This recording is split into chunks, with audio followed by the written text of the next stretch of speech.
Po lexoj një poezi nga libri Rrëke trimërie dhe orteqe dashurie, nga poeti strugan Ibrahim Abedini.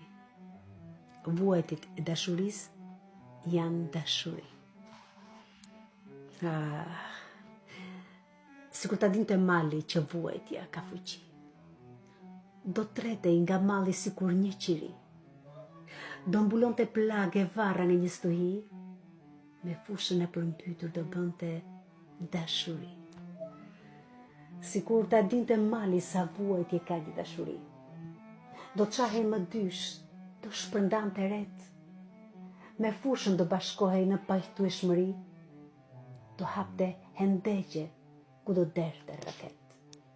Sikur të lëvizte mali, do tërhiqej në tërësi, do merrte pleqërin, do histe në rini, sikur njeriu ta kuptonte edhe këtë arisi, se edhe vuajtjet e dashurisë janë dashuri.